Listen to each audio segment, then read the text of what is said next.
Nobel Laureate Yunus was sworn in as the head of Bangladesh's interim government last night. His appointment follows the resignation of Prime Minister Sheikh Hasina amid widespread protests. Yunus took oath during a ceremony at the presidential palace attended by political leaders, civil society figures, military officials and diplomats. More than a dozen members of his cabinet, who hold the title of advisors rather than ministers, also took their oaths.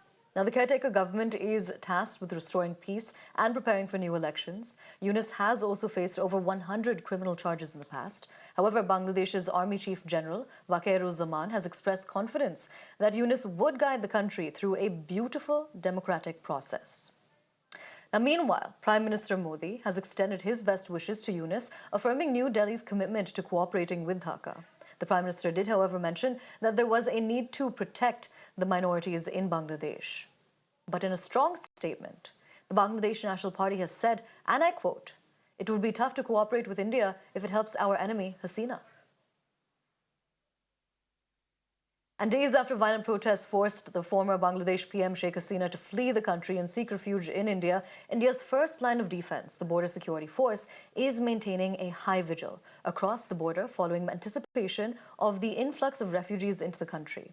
Now, this comes days after the BSF stopped multiple infiltrations in West Bengal's Jalpaiguri. Now, the BSF has increased their vigil along the 105-kilometer-long border with Bangladesh, with villagers being sensitized about the situation and told to inform authorities of any suspicious movement along the border. Karimganj का 105 kilometres border है बांग्लादेश के साथ और यहाँ पे हमारा 3 BSF का battalion है। उसमें 33 बीओपीज है बॉर्डर आउटपोस्ट और जो सेकेंड लाइन ऑफ डिफेंस है स्टेट पुलिस का उसमें 5 बीओपीज है और 8 पीआईसीपीज है जो इन्फिल्ट्रेशन को चेक करता है। तो अकॉर्डिंगली जो सिचुएशन बांग्लादेश में है इसके हिसाब से हम लोगों ने स्ट्रिक्ट विजिल रखा हुआ है। रेगुलर मीटिंग्स हो रहे हैं बीएसएफ के साथ। अभी तक कोई आया नहीं, यहाँ से बाहर निकला है, कोई अंदर आया नहीं है। एक इंडियन स्टूडेंट जस्ट एंट्री किया है कल।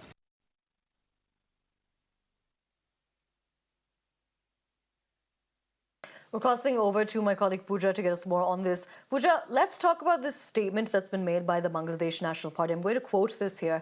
"It would be tough to cooperate with India if it helps our enemy Hasina." This really doesn't bode well for ties between the two nations.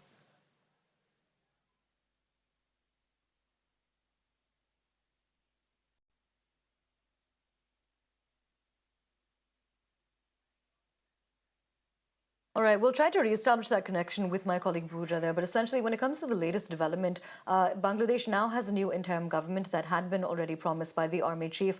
Once Sheikh Hasina had essentially resigned as the Prime Minister of Bangladesh, she also fled. She is in India. She is seeking refuge here, and asylum in other countries is what she is seeking at this point. India has, remember, invited Sheikh Hasina to remain in India until she is able to get political asylum.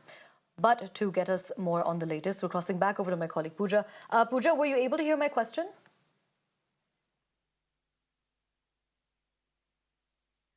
If you could please repeat it for me. Absolutely. So what we want to put an emphasis on is the recent statement by the Bangladesh National Party. Now, I'm going to quote this here. They've said it would be tough to cooperate with India if it helps our enemy Hasina. This doesn't really bode well for ties between the two nations, does it? Well, absolutely. We've known how Sheikh Hasina has been the Prime Minister for 15 long years, and New Delhi and Dhaka shared a very good relationship. We've seen how India stood by, not just in the last 15 years, but also played an important role in the 1971 War of Liberation. India played a vital role in liberating Bangladesh. But BNP and Jamaat, who both of them are each other's electoral allies, have always been anti-India and pro-China.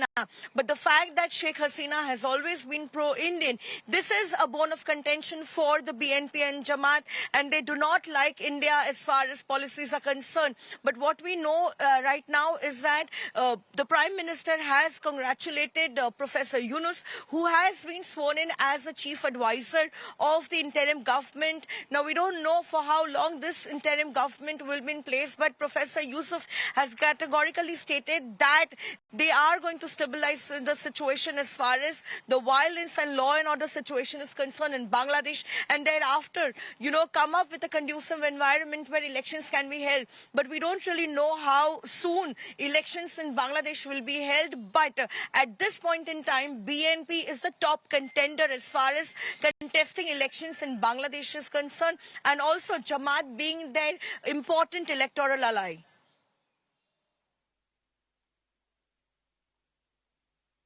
Absolutely, Pooja. Thank you so much for joining us and getting us those crucial details. We will continue to track the developments of what takes place in Bangladesh and what takes place outside when it comes to Sheikh Hasina. But we have a big Mirnau exclusive lined up ahead of us. Sajib Wazed, the son of the deposed Bangladesh Prime Minister Sheikh Hasina, joins us live right now, and he has some explosive details to share with us. Over to our executive editor, Shreya Dhondial, to take us through this interview.